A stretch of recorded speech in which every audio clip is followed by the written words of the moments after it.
Hello again, everybody. So for our second plenary, the title is Transnational Feminist Resistance to quote-unquote anti-gender politics and authoritarianism. I am filling in for Mary Osirim, who could not be here very sadly. I was looking forward to seeing her, as many of you probably were too. To begin, we will start with Maria Mayerchyk from Rhine-Waal University of Applied Sciences and Ethnology Institute of the National Academy of Sciences of Ukraine. And more importantly, in this moment, she's also the SWS Honorary Feminist Sociologist for 2024. Next, we have Firuzeh Shokooh-Valle from Franklin and Marshall College.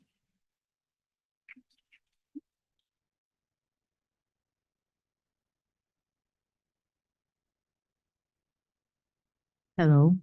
Hi. Okay, so thank you first, a huge thank you to S. Crawley and SWS for the invitation, and also to Natasha and Barrett for helping out with so many things. I feel very honored to be with these wonderful scholars on this important plenary. Today, I will be exploring what lies behind allegedly egalitarian and inclusionary gender politics in the realms of development and technology, which happens in authoritarian and also liberal and democratic regimes, and how feminist activists are resisting based on the research that led to my book, In Defense of Solidarity and Pleasure, Feminist Technopolitics from the Global South. Over the past 25 years, state and transnational institutions, the private sector, foundations, and NGOs have been in a race to include women and other marginalized communities in the digital society. The importance of integrating women as users, consumers, designers, and developers of technologies has become a global mantra against gender inequality. But this exciting future being constructed, in which women are considered key figures full of potential, contains in its fold subtle and not so subtle forms of violence and exclusion. In my research, I asked the following questions. How does development discourse couple women and digital technologies as a frontier of expansion and inclusion? And what forms of feminist technopolitics are flourishing in certain regions of the Global South? Today, I will be focusing on my analysis of more than 200 UN reports on women and digital technologies, and on the work of APC, WRP, Women's Rights Program, particularly their feminist principles of the internet. Founded in 1993, APC's Women's Rights Program works at the intersection of research, internet policy, advocacy in both national and global forums, such as the UN, in movement building and grassroots capacity building and training. I make two arguments. First, development discourse preys on care in producing an ideal, what I have called a third world technological woman, who combines technological dexterity and entrepreneurial instinct with caring qualities, without addressing the histories that have erected the very barriers that these women are supposed to miraculously overcome. Second, feminist digital activists who are involved in development work mobilize a politics of care rooted in pleasure, in negotiating and defying techno-capitalist paradigms of digital inclusion. My work studies how care is mobilized in the inexorable path of digital inclusion, the ways in which it is both liberatory and urgent, as well as uncomfortable and entangled with violence. The implications of the ubiquity of digital technologies and of techno-solutionist discourses and policies for solving the complex problems inflicted on historically oppressed communities are at a critical juncture. We must continue to examine both the possibilities and the challenges embedded in inclusionary practices and policies, talking about radical inclusion. The stakes are high for feminist politics, especially in times of growing injustices and violence.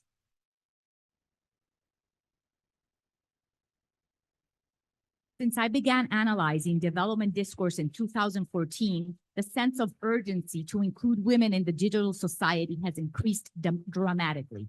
UNESCO has literally described it as a race against time. I don't think I'm on the right. It's weird if I can't see, right? Yeah, okay, fine. These are some quotes from one of the reports. I'd blush if I could. Prominent strategies include capacity building and training in digital information and communication technologies, ICTs for entrepreneurship, education in science and technology fields, and a diverse array of plans to promote the entrance and retention of women in science and technology fields in education and the workforce. The trope of the nimble finger and the cheap, docile, dexterous woman of the export processing zone assembly plants produced by global capitalism in the 1980s and 90s is also now the caring woman with the technological entrepreneurial mind. I do want to note that the UN is not a monolithic institution, nor are the thousands of texts they produce. I am examining troubling emerging patterns at the intersection of gender and digital technologies. My goal is to excavate the hidden scripts behind well-intentioned development discourses that claim to advance women's liberation in, as what Gayatri Spivak says, a persistent critique of what one cannot not want. And these are some very telling quotes from UNESCO's 2019 report, I'd blush if I could, that point to these very issues I'm talking about. And this particular quote here, this last quote that I'm going to show you connects some of the interrelated dimensions of the third world technological woman. Digital skills will lead to financial inclusion, which will lead to the capacity to live a full life. If women are incapable of learning digital skills, they will not be able to secure a livelihood, not even a partner. Without digital financial inclusion, while managing and mitigating harms and barriers, gender equality and well-being is unlikely. Again and again in these texts, inclusion in the digital society is often a code word for some form of extraction, material or immaterial. Even with increasing references to the dangers and risks of inclusion, such as online gender-based violence, unethical data practices, AI bias, or the automation of labor, the digital revolution remains unquestioned. It is a given that we are advancing into this technological future, and the only option is to get on the bus or be left behind. Inclusion in the digital revolution has become so urgent that warnings often seem like afterthoughts or problems to be solved through technical and bureaucratic interventions. And inclusion is increasingly urgent, reminiscent of the language of modernization. The global COVID pandemic has only magnified this, and the march forward is full-fledged. In a speech in 2020, the UN Secretary General said that, and I quote, "Looking to the future, two seismic shifts will shape the 21st century, the climate crisis and digital transformation." The internet and digitalization in general thus become, and I quote, "a symbol of economic progress, the promised land you'll reach with the right equipment and the right training," as information scholar Daniel Green has argued. In the text under study, it is mostly women from the global south who will take you to that promised land. The burden of economic progress lies on the backs of gendered, racialized, and class subjects. In moments of crisis, which will be more frequent and destructive, some vital questions that we ask are, what truly gives communities the power to live with dignity and joy? What spaces are feminist organizations carving amid techno-capitalist discourses and policies? Feminist activists redefine the third world technological woman, overflowing the containers imposed by marketization, extraction, and violence by insisting on the power of pleasure. Scholar activist Adrienne Marie Brown defines pleasure as a measure of freedom and a feeling of happy satisfaction and enjoyment.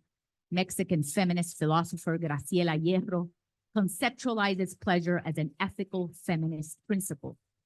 These scholars nurture my definition of pleasure as an element of feminist justice and as the ability to express and feel joy. In talking about online sexual pleasure, I am mostly referring to expressions of sexuality using technologies such as sexting, sharing erotic videos, sex cams, and online dating and hooking up, among others, but also to expansive forms of joy, play, and curiosity. Fostering pleasure is a subversive feminist tactic, and yet, as any strategy of resistance, it is complicated. Activists have important concerns about the implications of harm and trauma, lack of support and safety, and the conflicts that arise in advocacy that leads to criminalization. And increasingly, some people here have talked about co-optation. The UN agencies have co-opted activism around online gender-based violence and even pleasure in their discourses. So sexual agency is a complex concept and practice for many communities across race, class, sexuality, religion, ability. Pleasure is also, as sociologist Angela Jones argues, a regulatory regime that is subjective and contextual. But I do believe that expanding the spaces in which pleasure is a collective liberatory endeavor is a key feminist undertaking. A feminist technopolitics of pleasure is grounded in contesting and aiming to transform the numerous webs of capitalist violence in which technologies are produced, distributed, designed, administered, discarded, and used. And I will examine some of these spheres of insurrection. So this is a long quote, but it's great. Julia from APC, who has been closely involved with APC's activism, told me this very telling quote about what development agencies expect from women. Feminist activists continue to contend with having to fit poor women in the global South into the narrative of victimhood so that they will be considered worthy development subjects. When digital technologies, ultimate markers of neoliberal economic prosperity, are added to this mix, it becomes even more difficult to introduce different imaginaries, such as women who feel pleasure in all its vast dimensions.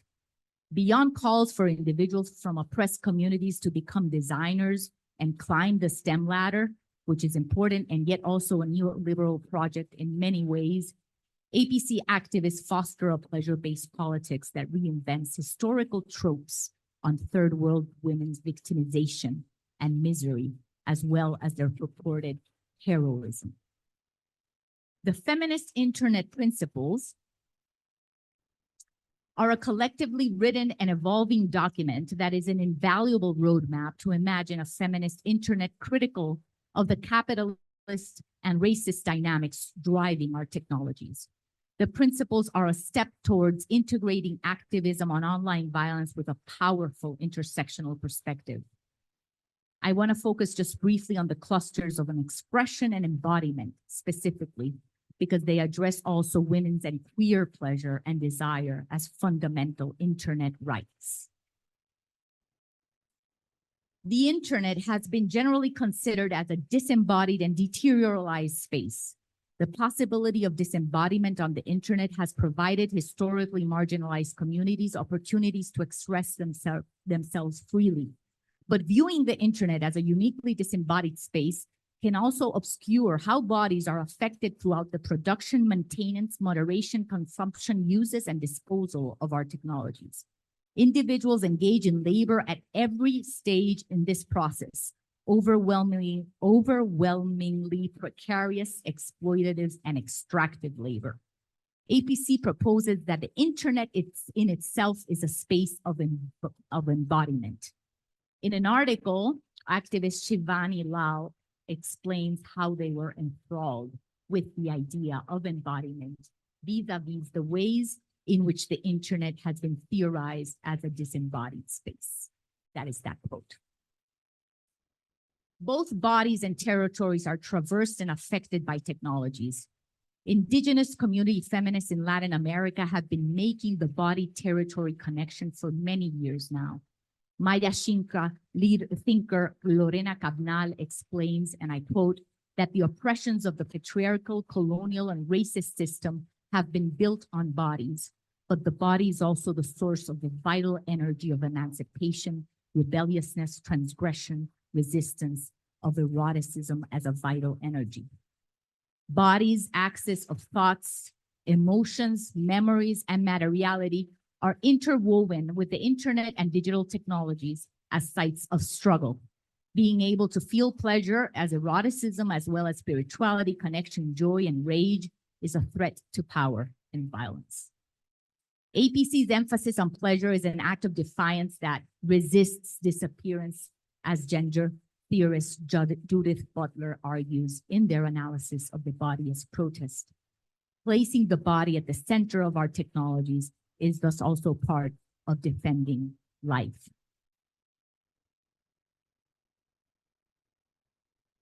The emphasis on inclusion very often enfolds numerous forms of exclusion and violence.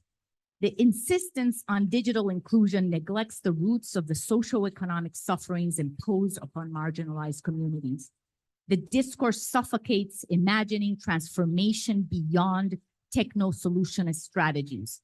It is within this context that feminist digital activists anchored in the global South build, negotiate, and reimagine a world in which technologies thrive not on inclusion, but on justice. The critique of inclusion, and digital inclusion in particular, is tricky. It is, after all, what one cannot not want. Inclusion has its benefits. Being included can have, and certainly has had, fruitful and positive results. I have shown, for example, the ways feminist activists work within, against, and beyond some forms of inclusion. But the right to refusal is indeed fundamental, as many Black, Brown, and Indigenous scholars and activists have contended.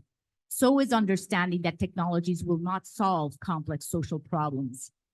I do believe that insisting on pleasure is a form of refusal. And where there is refusal, something else is being created and imagined. But I am not suggesting refusal or any form of contestation in particular, because that is not my place.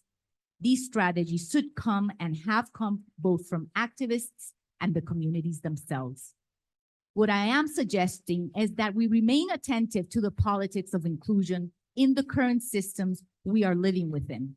We are surrounded by policies, practices, and discourses that capture dreams and hopes of inclusion while being simultaneously invested in extraction and dispossession.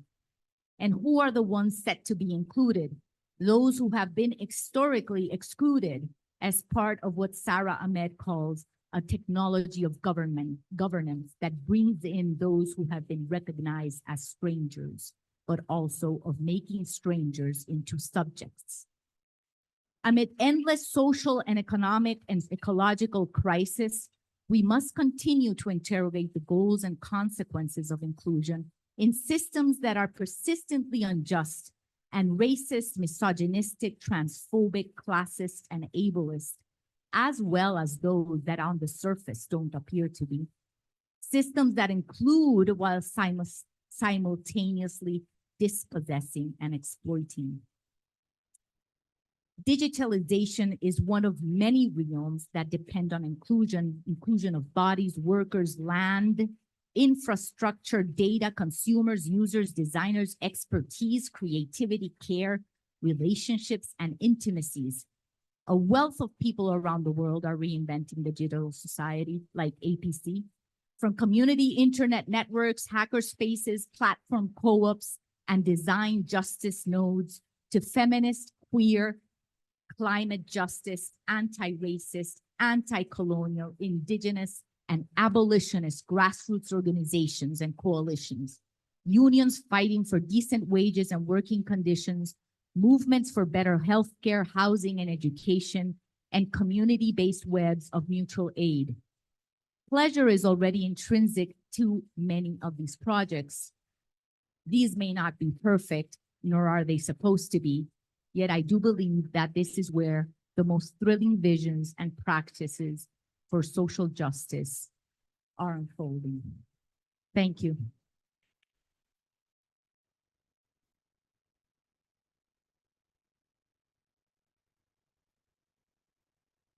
Next, we have Sharmila Rudrappa from the University of Texas at Austin. Can you hear me? Okay. Thank you, everyone, for being here. Thank you, S, for inviting me to be a part of this panel. And I thank also my panelists for the kinds of comments and the generative conversations we're going to have soon with all of you. This panel, as we all know, is titled Transnational Feminist Resistance to Anti-Gender Politics and Authoritarianism. So what I want to do in my comments, which are very tentative, still information, but also in inviting all of you to participate in thinking through these projects that I think they're all involved in. My presentation is going to be an autoethnography, but really the autoethnography is about thinking of ourselves as sociologists and what is the role of feminist sociology today in these anti-gender times and politics of authoritarianism. What do we do as sociologists? Right? And so I'm going to use an autoethnography to really think through my own growth and what it means to be a sociologist. I don't want to kind of posit myself as some sort of feminist activist or what have you. I simply want to think of myself as a sociologist and what that means. Okay, so let me begin. I came to the US as an international student from India in 1989. I was interested in studying conservation biology. And because of this interest in conservation biology, I looked at environmental degradation and how that was shaping elephant migration patterns in South India. So I went and did field work following elephants, seeing what sorts of land degradation had been happening, and spending about a year in these forests that are really, really dear to my heart. Right? And then 1992 happened. For those of you who are from India or follow politics in India, that was the year the Babri Masjid Mosque was destroyed by the Hindu right wing. Mobs of young men and not so young men clambered up this mosque that was built in the 16th century and systematically dismantled it with crowbars, hammers, and destroyed the mosque.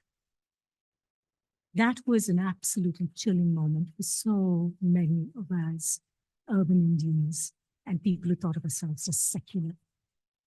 Even the right-wing leaders of the time, Advani and Vajpayee, apologized nationally for what had happened. And for those of us who were in the diaspora, people like me who'd come in as international students, we were also horrified by the fact that these were these kinds of developments that were happening in India, but very quickly we realized so much of the right-wing activism in India at that point in time, but even today, was actually being funded by the Indian diaspora around, I should actually say Hindu diaspora, that was from around the world, right? So here we are thinking about our locations within the US, and here are our friends and friends' families sending funds to actually systematically dismantle mosques, but also endorse and engender an Islamophobic India. Right? So it was at that point in time I realized that perhaps I shouldn't be in environmental studies anymore, studying elephants and following elephants in southern India, and I switched to sociology. Because at some level, sociology studied inequalities, it studied exclusions, we studied at some level social stratification. Right? And so let me fast forward then to now, maybe perhaps 4 years ago, when I started up my tenure as the director of the South Asia Institute. I'm going to speak in vignettes. Right there, you have a 1992, and I'll come back to that and I'll try to weave that together. But the second vignette I want to bring up is that when I inaugurated my tenure as director of the South Asia Institute at the University of Texas at Austin in 2020, my university president's office and also my dean's office was flooded with thousands and thousands of messages and emails and letters asking for them to fire me from the team. So what was it that I'd done that was so awful? My first offense as director had been that I'd organized teach-in or various teach-ins.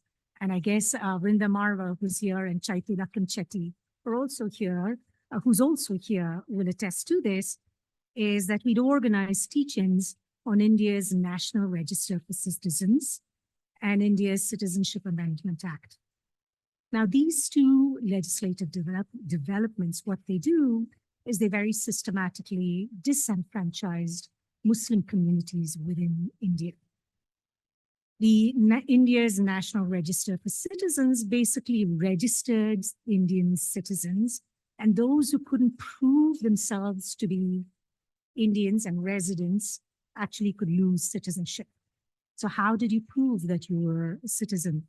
Property ownership, neighbors who would attest for you, birth certificates saying where you were born, so on and so forth, employers who could attest for you. Now, what we know is that those communities that are most indigent do not have property rights. There is no secure land. These are climate refugees potentially migrating constantly. These are communities that have intense precarity. And Muslim communities, especially along India's borders, with Bangladesh, were especially deeply negatively affected. And suddenly, after having been in India for generations, were now deemed non-citizens, right? And the Citizenship Amendment Act, on the other hand, what it did was it deemed people Hindus who lived in Pakistan and in Bangladesh as people who could actually claim citizenship within India. So what these two acts then simultaneously did together was disenfranchise Muslim communities. So there were massive protests against these acts all across India. And also you could see a lot of protests that were happening in the US as well, certainly within our very own small little nondescript South Asian Institute, where we were doing teach-ins simply to talk about what was going on. What I hadn't anticipated was that we would have ultra-right-wing Hindu American men come into our events and scream us down. And it was ironic that we actually needed to ask campus security, carceral feminism, right? To come and help us actually have these kinds of engagements. So that was one thing that I'd done at some level that deserved for me to be fired, right? And the second thing I'd done a few months subsequent to these hearings, to these teach-ins, was that along with 40 other universities, I had suggested that my South Asia Institute participate in a global web-organized conference on the rise of right-wing politics in India. And this, at some level, really then opened the floodgates for Hindu right-wing activism targeting various campuses, but certainly UT Austin as well, asking that I be fired. It was at that point in time I withdrew from social media completely because in what was then Twitter, Sansa, which was responsible for Gauri Lankesh's death and potentially Kalburgi's death as well, was starting to tweet my name. And I was, at some level, trending on their Twitter blog. So, I was advised to actually get out of social media completely. Right?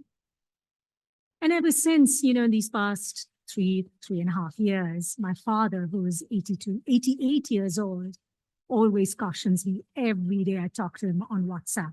And he says, baby, please be careful. Don't be so political. Don't stick your neck, right? Why do you do this? Just do your job. And I tell my father, that's all I'm doing. I'm just doing my job, right? What my father does not get is that I'm not being political. I'm just a sociologist. I study markets. I study exploitation, migrations, inequalities, social suffering, and reproductive justice. It's not that I have changed, but now everything has become political. Today, simply doing good sociology, dealing with social facts, right?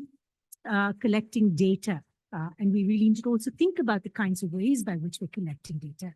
But collecting data, analyzing data, teaching facts such as this. And this fact is that in the past 10 years, caloric intake in rural India has declined, right? Even teaching things like this, dealing with boring, positivistic type stuff, the work that we do has become politicized. So my first point, I don't think of myself as engaging in any transnational feminist resistance to authoritarianism. I'm simply a sociologist whose research and teaching is guided by feminist ethics of caring, respect, and social engagement. Now, the second point I want to raise, right, here we are is at this moment where some of this might have affected those of us who are Hindu, Indian diasporic academics and the kinds of attacks. Today, we have a quite different scenario in the US, and coming from Texas, believe me, this feels especially poignant, right? SB 17 passed where all DEI efforts were legally illegal. I mean, were declared illegal in Texas, right? So they've systematically tried to dismantle any kind of inclusion work that we have done, right? Gender affirmation interventions have been banned in Texas. And Texas can also prosecute and does prosecute women who leave the state to access abortions, chillingly reminiscent of the Fugitive Slave Act, right? And at the same time, 26,000 people have been killed in Gaza. More than 64,000 wounded since September 7th. More than 40% of those are children. There's Russian aggressions against Ukraine. The US has begun bombing Yemen. And in India, that Babri Masjid that I talked about, that mosque that was destroyed about, when was it, last week, a few days ago, a temple was built and inaugurated, right? And various Indians, including my family, who thought of themselves as very moderate, as secular, who were appalled by what had happened with Babri Masjid, that so much that right-wing leaders actually had to apologize for those kinds of acts. The building of the mosque, of the temple, and the inauguration of the temple has led to widespread celebration across various people who at one point in time, 30 years ago, might have been secular, but they've bought into the ultra-right-wing agenda. Massive celebration of these temples. Many of us who have family in India, you open your WhatsApp group and there's like Jai Jai Ram and things like that. I've been teasing my family saying, you're Shaivites, why are you worshiping Vishnu? But these are small little arguments that we have, right? At the same time, more and more mosques are being targeted for demolition in India, right? So in these kinds of growing right-wing movements, authoritarianism, that are deeply anti-gender, that have deep violence, death against women around the world. In Gaza, women have had cesareans without any anesthesia, right? Amputations done without anesthesia on children, right? There's all of this going on, and there's a chilling, actually, impact in speech that is going on in campuses. Whether it is about the wars in different parts of the world, whether it is critiquing the Hindu right wing in India, whether it might be talking about DEI efforts on campus, whether it's talking about abortion and providing reproductive care, right? All of this is being under attack, right? And we're actually being asked to be silent on these issues. Simultaneously, our universities and our departments are asking us to publish, do more talks, right? And actually professionalize in particular ways that then brings esteem, so on and so forth, build our dossiers in particular ways, right? So then I question for us, for all of us really, including myself, and this is something I ask myself, is in these anti-gender and authoritarian times, what should our sociologies look like, right? Do we continue to prove that our sociologies are good and matter in the world?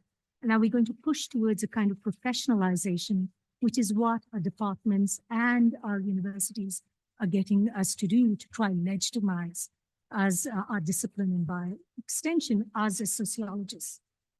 The question that I want to end with is this, with apologies to Max Weber. How do we resist these larger institutional structures and disciplinary measures that are pushing us to become specialists without spirit, sensualists without heart? Thank you.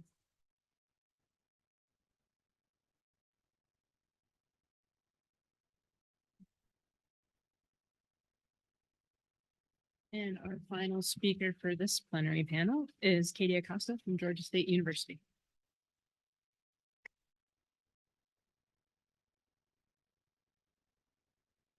My PowerPoint. Yep.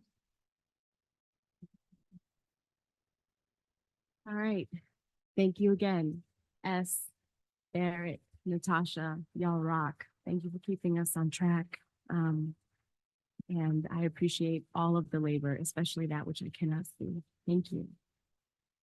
Today I'm talking about the various ways that Blackness is understood among and within Latinx communities. Black Latinidad exists in a gray area in between Black and white dichotomy, but also on the margins of Latinidad. And I'm interested in unpacking the erasure and invisibility of Black Latinidad.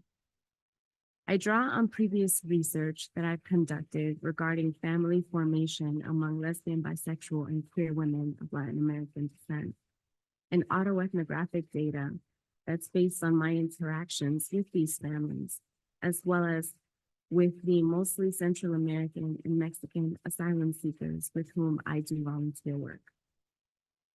I draw from my interactions with these two distinct groups of people to make sense of Black Latinidades in spaces where indigeneity and Hispanicity are privileged, assumed, and centered. The topic of diasporic Blackness is important to larger discussions of racial alliances. As scholars have pointed out, Afro-Latinx individuals in the United States are uniquely positioned as bridges. They are uniquely positioned to forge connections between Latinx populations and African-American descendants of US slavery. Still, theorizing Black Latinidad is a form of resistance in that it is centering a population that is often rendered invisible in Latinx studies and also invisible in sociology of race scholarship in the US. In being neither a Black descendant of US slavery nor an indigenous person from Latin America or the Caribbean, Afro-Latinx communities experience what Loja Garcia Peña describes as multiple contradictory regimes of coloniality and racial hierarchy. I'm continuing the work of scholars like Garcia Peña, which is to explore the mistranslations that divide Black descendants of US slavery from Black Latinx struggles. And today I'm focusing on distancing, erasure, and minimization that I have explored through the work that I've done in Latinx communities so far.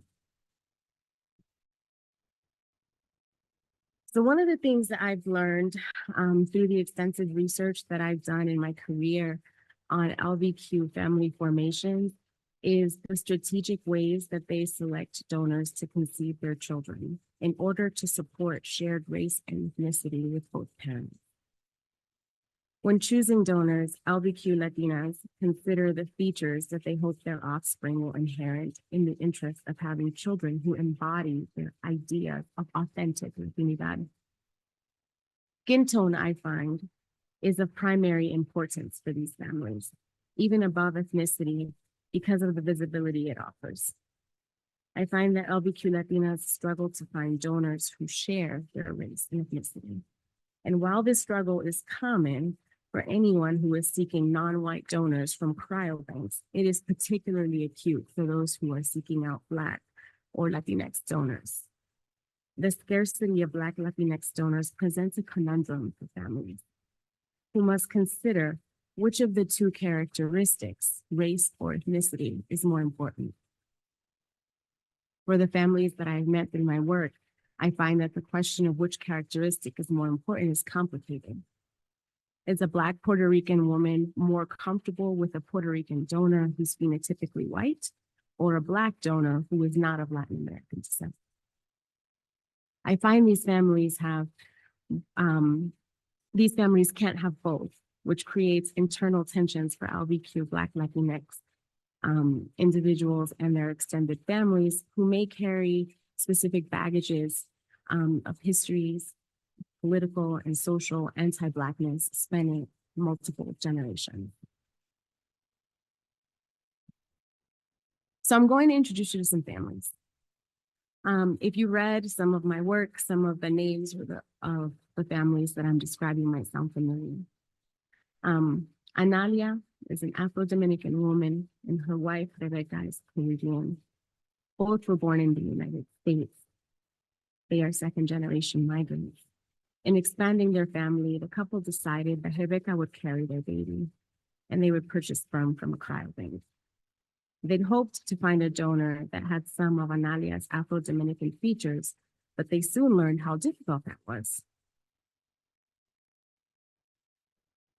When I talked to her, Analia said, the sperm bank only had one Dominican profile. She kept saying, one. I get it, just the one. One Dominican profile, and he didn't look anything like me. He was white with light eyes, and he was a little bit funny looking. Analia has warm brown skin, African textured dark hair, and brown eyes. They decided to use a white Cuban donor instead. This donor didn't look much like Analia either, but at least he wasn't funny looking, she said. Carmen and Cassandra are both Black Dominicans. Their donor is a white Puerto Rican man who has no children. When I interviewed her, Carmen showed me a picture of her daughter. She is adorable, I commented. She has such beautiful hair. When I have a daughter, I said to her, I hope that her hair is long and curly, just like this.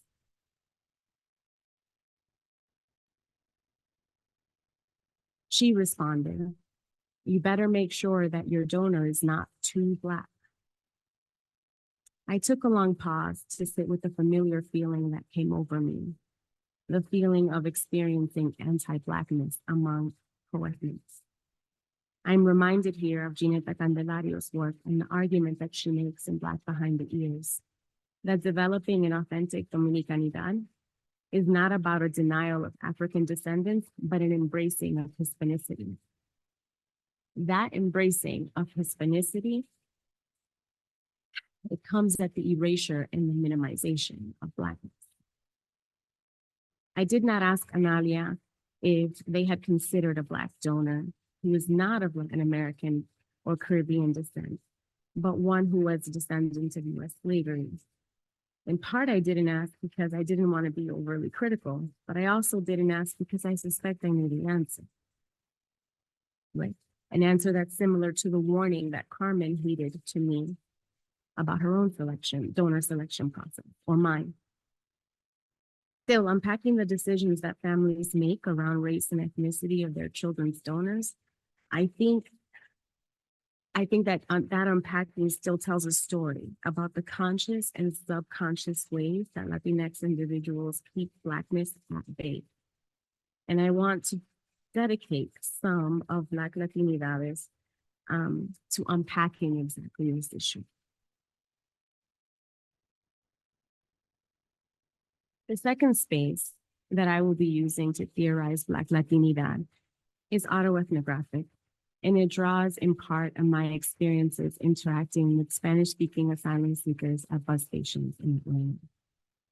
The asylum seekers who've been newly released from ICE detention were forming their earliest impressions on the United States when I interacted with them. And it was an opportunity to hear them processing out loud the racial heterogeneity they observed. Furthermore, their reactions to me were often illustrative of the absence of Blackness from their understandings of Latinidad. So I want to share just a few vignettes that I have to kind of illustrate some of what I'm talking about. The first one that I have is describing an encounter that I had with a young woman during her layover at a bus station in Atlanta. She's coming from El Salvador, and for whatever reason, she kept making an analogy between the Black folks that she saw in the Atlanta bus stations and Afro-Cubans. She says, "Aquí hay muchos negros. There are lots of Blacks here." She's looking around the terminal. This is true, I think. The city of Atlanta is 60% African American. And yes, most of the passengers waiting to board the bus here today are Black. Hay africanos en Cuba también, pero aquí no se saben de dónde son. There are Africans in Cuba as well, but here one doesn't know where they're from. This young woman was fair skin, dark hair, and can't be more than 18 years old. She arrived in Atlanta on a bus from McAllen. She's 8 months pregnant and seeking asylum. As she waits for the bus that will ultimately take her to her sponsor's home, she's trying to make sense of the many Afro-descendant people that she sees in the bus terminal. She's realizing that the United States Afro-descendant populations do not share a history with that of Afro-Cubans. She's realizing that they won't necessarily speak Spanish. The wonder in her face suggests that she has had limited experiences with Afro-descendant people in the diaspora. Her knowledge even about Afro-Latinidad is limited. That is clear to me because she has no idea what to make of me. This rare opportunity to watch the live processing of racial meaning is something I want to try and capture in writing. She's developing an awareness about a Black diaspora and trying to make sense of diasporic Blackness in relationship to herself. And the fact that this young woman of Latin American descent has reached adulthood without having thought much about this is illustrative of the erasure of Blackness, both physically and also an erasure from the historical record that is her reality. The next excerpt I want to share is a conversation that I had with a mother of two from Guatemala. This mother and I have been quarantined together for almost 2 days. And on the third day, after she had been released from the hospital, I took this mother and her 2 children to the bus station where a 14-hour journey awaited them. In the moments before we parted, the mother asked me about my hair. "Have you thought about wearing it straight?" she asked. Her demeanor is shy and embarrassed.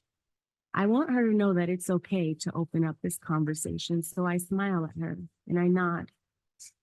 "I wore my hair straight most of my life," I told her. "I only stopped a few years ago." "Doesn't it get tangled?" she asks. "Yeah," I tell her. "I use a lot of conditioner in the shower." I laugh. She smiles. "May I touch it?" she says. I nod my head, letting her stretch out the ringlets that came out of the back of my low ponytail. She's bewildered, and I consider for the first time that she has never been in such close proximity to a Latina of African descent.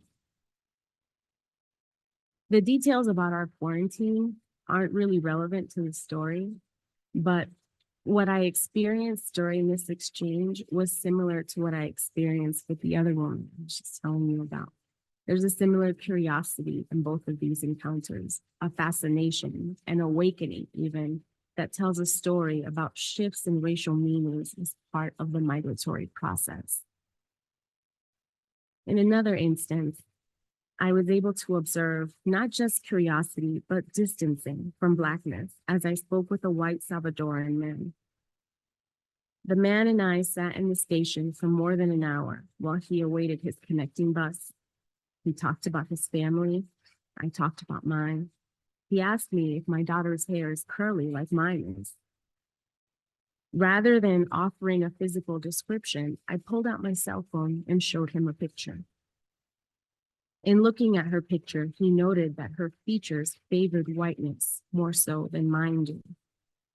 Tú no eres negra, pero you're not Black.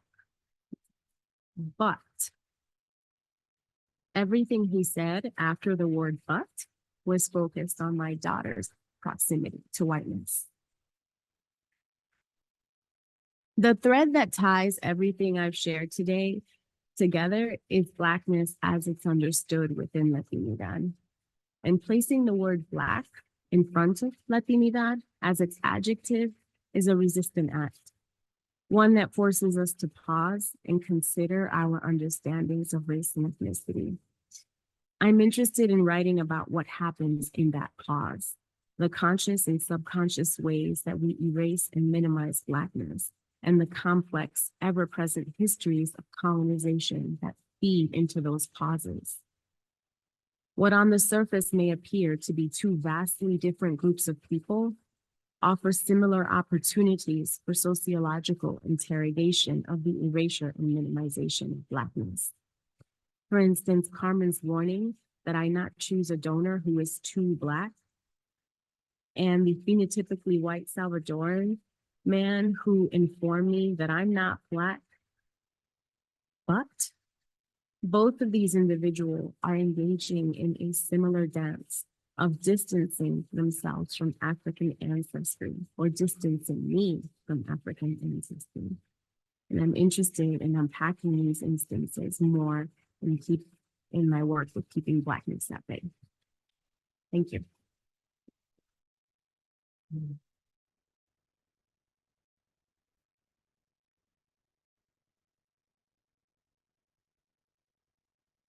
For the questions.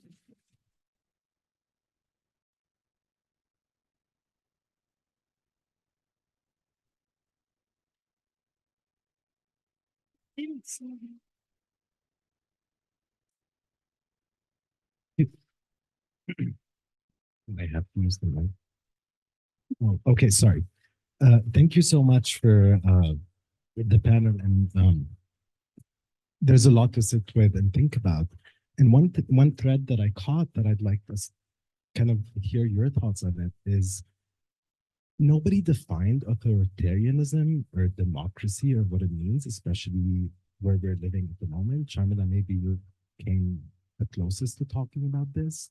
And I'm speaking from a very precarious place, and I didn't even want to speak. But my question is, at a time when we are debating what is factual, when genocides are happening at this moment, what do you make of that? Because in all of your talks, you spoke about facts. I saw methodologies, and I also thought about what counts as a social fact. And if we're thinking about transnationalism and transnational feminist resistance, for sociologists, why is genocide not a feminist issue? And why is it only a feminist issue when it's about certain populations?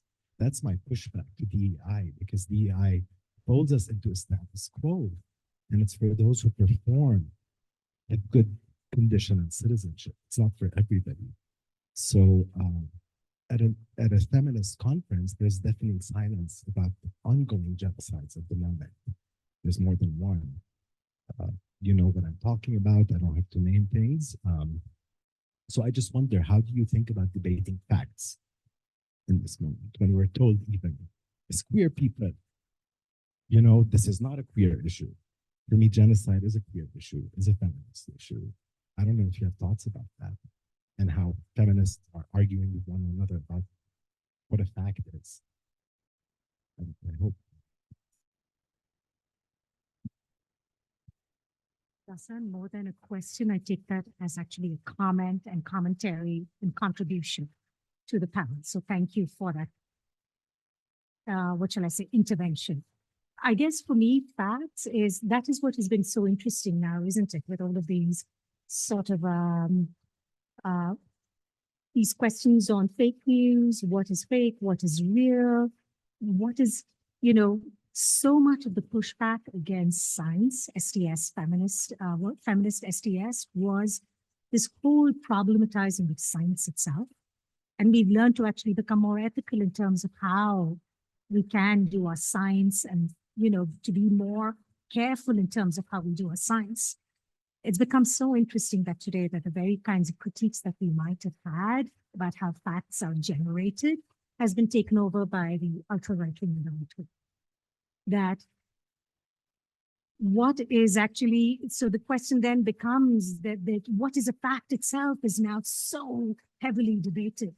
If that is something that we're seeing today in the US, this has been going on in India for the past 20 years, right?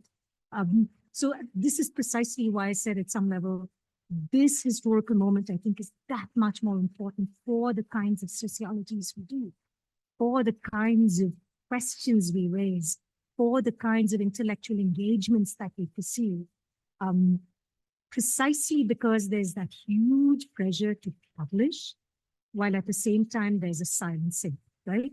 So there's at one level our institutions and our departments are saying, shut up, shut up, shut up, shut up, shut up.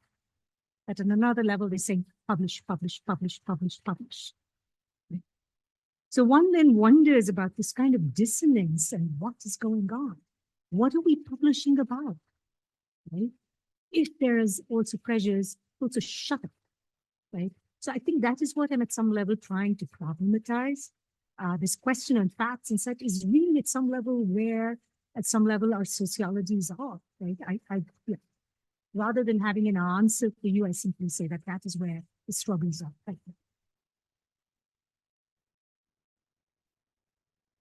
I don't know if I have a specific answer, but I also welcome your comment. Genocide is definitely a feminist issue. For me, it's undoubtedly a feminist issue.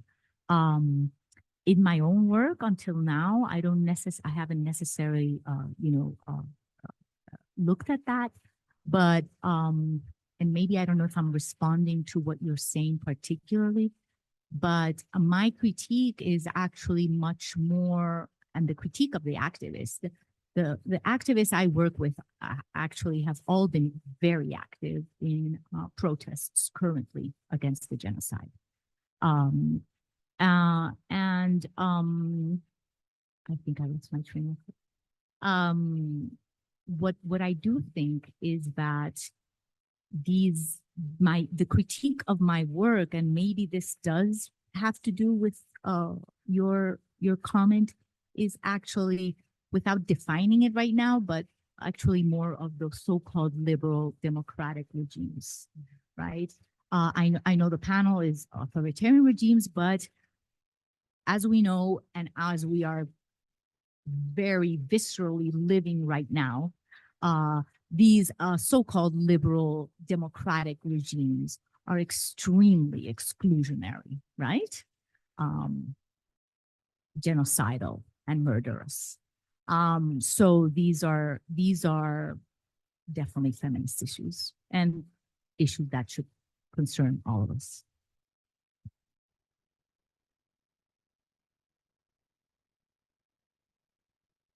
Hi, oh, sorry, that was really loud. Thank you so much for all of your comments and your presentations. I also want to kind of push us to think more about the word authoritarian in the title of the plenary, and think about just what was just being stated about how we can't just think about authoritarian regimes as though they are separate and happening in other places, but there are authoritarian logics of practice in all of our institutions, in our politics, in the academy. Just what, Sharmila, what you just said about publish, publish, publish, but shut up. That is an authoritarian logic. And I see that in our state politics. We see that in the state of Texas. I mean, it's very close to home for me too, as I am also in Texas. So I think also as a comment, I would just like to hear more about this authoritarian logics and where we're seeing that. And maybe, Katie, you could speak to that too, where you see authoritarian logic in the erasure of Blackness, right? So thank you so much for your presentations, and I welcome any thoughts you have. So I've been thinking a lot about this project on erasure of Blackness and the best way to actually execute studying it, right? As you might remember, some years ago, you sent me an email about autoethnography, and I was like, I don't do autoethnography. No, that is not something I can do, right? It felt very like risky at the time. But I've come to see what I'm interested in studying, and the way to get around the authoritarianism piece is to capture interactions as they occur in real time in front of my body. Because you can't ask people about an anti-Blackness and get them to be really honest with you, especially when people aren't always fully aware of the ways in which they do it. And so there's something about observing it that allows the one to like overcome the regime piece. And I've also just had to really learn to respect that a lot of the silencing around these conversations is so much embedded in like just larger nationalistic goals, right? Like full on efforts, colonialist projects and colonialist regimes that have created a specific narrative of white superiority and empire for entire populations of people. And how really for me, what's of most interest is how people then make sense of their own bodies and mind within that frame. So it's complicated because what I see as resistant is the writing and the doing, because we live in an academic world that silos everything, and where Blackness and Latinidad don't belong together. That's the part that feels resistant, but also the piece that feels of most interest to me and most authentic to me is the part of just like making this issue less tacit, making it something that actually. All right, well, we are a little over time. And it's time for folks to make their way to the next panel, whichever one you might want to be going to. So thank you all for coming, and let's give a round of applause for our speakers.